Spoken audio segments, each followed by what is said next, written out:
नमस्कार, स्वागत है हमारे YouTube चैनल अल्ताफ एडवाइस पर। आज हम आपके लिए दो ऐसी महत्वपूर्ण खबरें लेकर आए हैं जो सीधे तौर पर आपकी वित्तीय सुरक्षा और आपके भविष्य से जुड़ी हैं। एक तरफ जहां कर्मचारी पेंशन योजना यानी EPS 95 के तहत पेंशन में एक ऐतिहासिक बढ़ोतरी की उम्मीदें आसमान छू रही हैं, वहीं दूसरी तरफ पुरानी पेंशन योजना को लेकर एक ऐसा फैसला आया है जिसने लाखों कर्मचारियों के चेहरों पर मुस्कान ला दी है। ये केवल खबरें नहीं हैं, बल्कि यह उन लाखों लोगों की आशाओं, संघर्षों और उम्मीदों का प्रतिबिंब है जो अपनी जिंदगी का एक बड़ा हिस्सा देश की सेवा में समर्पित कर देते हैं। आज की इस विशेष चर्चा में हम इन दोनों ही मुद्दों की गहराई में उतरेंगे, हर पहलू का विश्लेषण करेंगे और आपको बताएंगे कि इन खबरों का आपके जीवन पर क्या और कैसे असर पड़ सकता है। इसलिए हमारे साथ अंत तक बने रहिएगा, क्योंकि यह जानकारी आपके लिए अत्यंत महत्वपूर्ण साबित हो सकती है। सबसे पहले बात करते हैं उस खबर की जिसका इंतजार देश के लगभग 78 लाख EPS 95 पेंशन धारक बेसब्री से कर रहे हैं। क्या आपकी न्यूनतम मासिक पेंशन, जो आज मात्र Rs 8,000 है, बढ़कर Rs 7,500 हो जाएगी? ये सवाल आज हर पेंशन भोगी के मन में गूंज रहा है। सोशल मीडिया से लेकर चाय की दुकानों तक हर जगह इसी बात की चर्चा है कि न्यूनतम पेंशन में 650% की एक अभूतपूर्व वृद्धि हो सकती है। यह कल्पना ही कितनी सुखद है कि जो पेंशन आज के महंगाई के द्वार में घर का किराया तो दूर, महीने भर की दवाइयों का खर्च उठाने में भी नाकाफी साबित होती है, वह सम्मानजनक स्तर पर पहुंच जाए। खबरों के गलियारों में यह बात तेजी से फैल रही है कि सरकार और संबंधित विभाग इस प्रस्ताव पर गंभीरता से विचार कर रहे हैं। यह प्रस्ताव यदि लागू होता है तो यह केवल एक वित्तीय फैसला नहीं होगा, बल्कि यह देश के उन लाखों बुजुर्गों के आत्मसम्मान को लौटाने की एक पहल होगी जिन्होंने अपने जीवन की सुनहरी अवधि देश के निर्माण में लगा दी। आइए इस मामले की तह तक चलते हैं। कर्मचारी पेंशन योजना, जिसे हम EPS 95 के नाम से जानते हैं, 1995 में संगठित क्षेत्र के कर्मचारियों को सेवानिवृत्ति के बाद एक सामाजिक सुरक्षा प्रदान करने के उद्देश्य से शुरू की गई थी। लेकिन समय के साथ इस योजना के तहत मिलने वाली न्यूनतम पेंशन की राशि अप्रासंगिक होती चली गई। आज जब 1 लीटर दूध की कीमत Rs 70 और एक गैस सिलेंडर की कीमत Rs 8,000 के पार है, तब Rs 8,000 की मासिक पेंशन किसी मजाक से कम नहीं लगती। इसी पीड़ा को समझते हुए पेंशन भोगी संगठन, विशेष रूप से EPS 95 राष्ट्रीय संघर्ष समिति, पिछले कई वर्षों से लगातार संघर्ष कर रही है।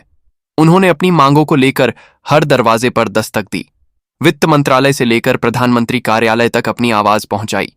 उनकी प्रमुख मांग यही रही है कि न्यूनतम पेंशन को बढ़ाकर कम से कम Rs 8,500 प्रतिमाह किया जाए और इसके साथ ही पेंशन भोगियों को मुफ्त चिकित्सा सुविधाएं भी प्रदान की जाए। समिति का तर्क बिल्कुल स्पष्ट और मानवीय है।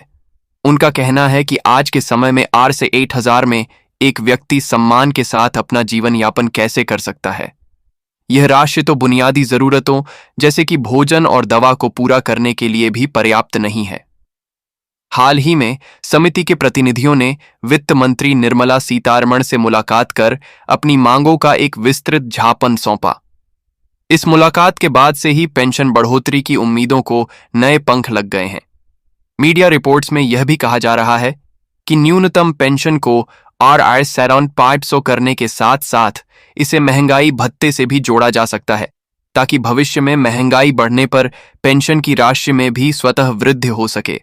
यह कदम अगर उठाया जाता है तो यह देश के लाखों बुजुर्गों के लिए एक बहुत बड़ी राहत लेकर आएगा। लेकिन जैसा कि हर सिक्के के दो पहलू होते हैं, इस कहानी का दूसरा पहलू भी है जिसे जानना आपके लिए बेहद जरूरी है। इतनी सकारात्मक चर्चाओं और उम्मीदों के बीच हमें यह नहीं भूलना चाहिए कि कर्मचारी भविष्य निधि संगठन यानी EPFO या सरकार की ओर से इस 654% की वृद्धि को लेकर अब तक कोई भी आधिकारिक घोषणा या पुष्टि नहीं की गई है।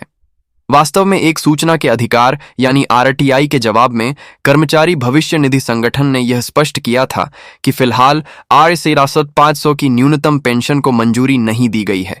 यह भी याद रखना महत्वपूर्ण है कि इससे पहले एक उच्च स्तरीय निगरानी समिति ने न्यूनतम पेंशन को बढ़ाकर Rs 2,000 करने की सिफारिश की थी, लेकिन उस सिफारिश को भी वित्त मंत्रालय ने वित्तीय बोझ का हवाला देते हुए स्वीकार नहीं किया था।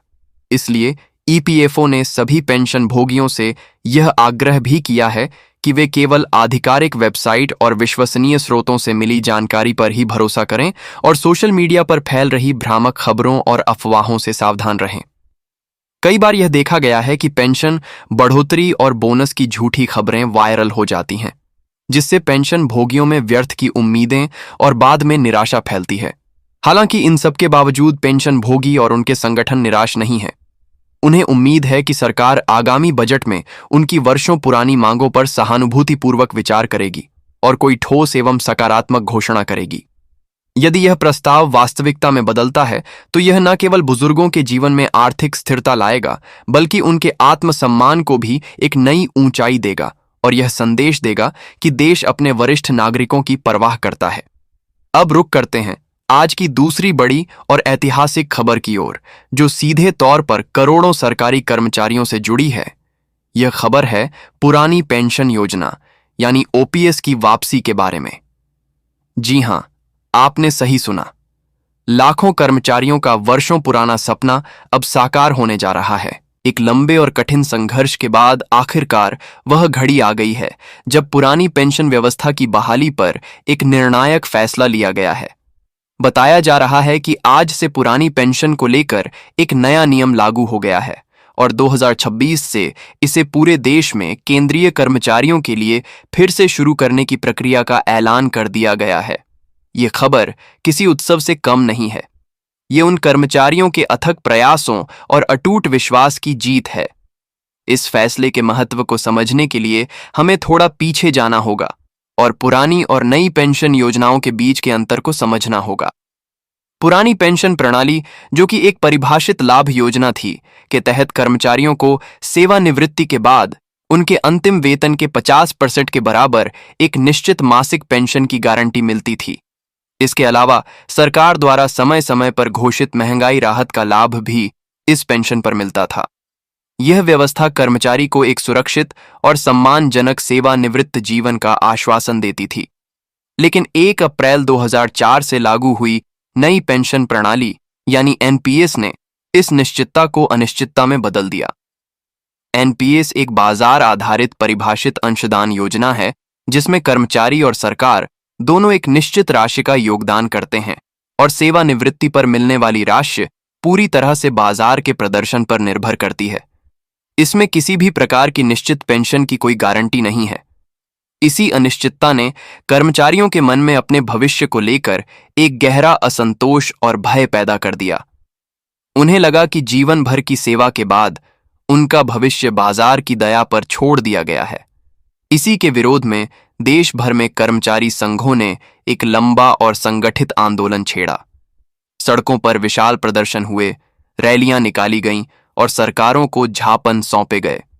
यह लड़ाई सिर्फ सड़कों पर ही नहीं बल्कि अदालतों में भी लड़ी गई। कर्मचारी संघों ने न्यायालयों का दरवाजा खटखटाया और तर्क दिया कि पेंशन कोई खैरात नहीं बल्कि यह उनका अर्जित अधिकार है जिसे उनसे छीना नहीं जा सकता। इस वर्षों के संघर्ष का परिणाम अब एक ऐतिहासिक फैसले के रूप में सामने आया है। भारत के सर्वोच्च न्यायालय ने इस मामले पर सुनवाई करते हुए एक अत्यंत महत्वपूर्ण और दूरगामी टिप्पणी की। न्यायालय ने अपने फैसले में स्पष्ट किया कि पेंशन केवल नौकरी का एक हिस्सा या सेवानिवृत्ति का लाभ मात्र नहीं है, बल्कि यह कर्मचारी की भविष्य की सामाजिक आर्थिक सुरक्षा से जुड़ा एक मौलिक मामला है।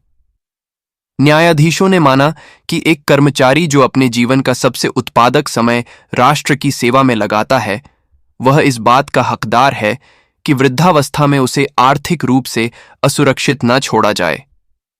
अदालत ने पेंशन को कर्मचारियों का एक अलंघनीय अधिकार माना और केंद्र सरकार को इस दिशा में आवश्यक कदम उठाने के लिए निर्देशित किया।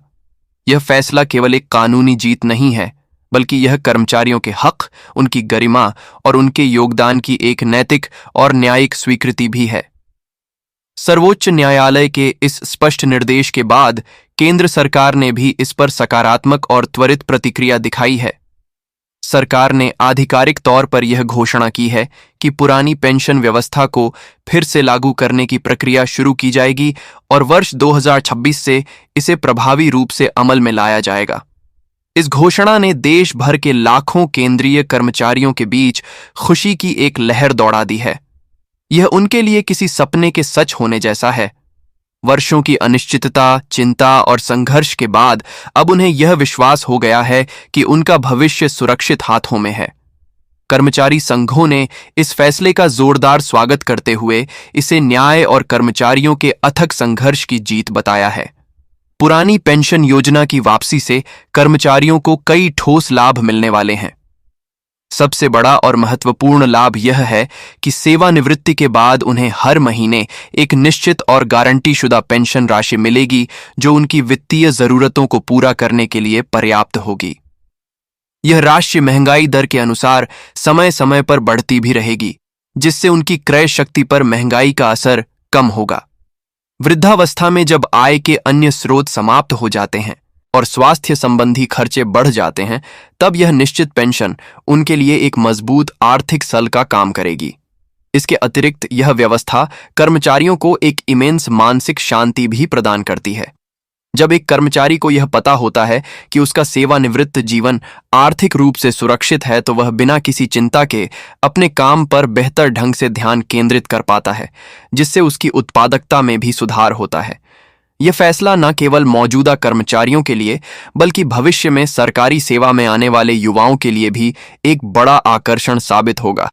यह दिखाता है कि सरकार अपने कर्मचारियों की चिंताओं को समझती है और उनकी समस्याओं का समाधान करने के लिए प्रतिबद्ध है। यह निर्णय कर्मचारियों और सरकार के बीच विश्वास के रिश्ते को और मजबूत करेगा। कर्मचारियों के परिवारों में भी राहत और खुशी का माहौल है, क्योंकि अब उन्हें अपने भविष्य की चिंता करने की आवश्यकता नहीं है। ये जीत यह भी सिखाती है कि यदि मांग जायज हो और संघर्ष शांतिपूर्ण और संगठित तरीके से किया जाए, तो बड़े से बड़ा बदलाव भी संभव है। तो कुल मिलाकर आज का दिन पेंशन भोगियों और सरकारी कर्मचारियों दोनों के लिए उम्मीदों और जीतों से भरा है। एक और EPS 95 के पेंशन भोगी अपनी पेंशन में एक सम्मानजनक वृद्धि की घोषणा का बेसब्री से इंतजार कर रहे हैं और उनकी उम्मीदें पहले से कहीं ज्यादा मजबूत हैं। वहीं दूसरी ओर सरकारी कर्मचारियों ने एक लंबी लड़ाई के बाद अपने अधिकार यानी पुरानी पेंशन योजना को वापस पा लिया है। यह दोनों ही घटनाक्रम यह दर्शाते हैं कि लोकतंत्र में जनता की आवाज और संगठित प्रयासों का कितना महत्व है। हम उम्मीद करते हैं कि EPS पेंशन भोगियों का इंतजार भी जल्द ही खत्म होगा और सरकार उनकी मांगों को स्वीकार कर उन्हें भी वही खुशी और सुरक्षा प्रदान करेगी जिसके वे हकदार हैं। तब तक के लिए धन्यवाद।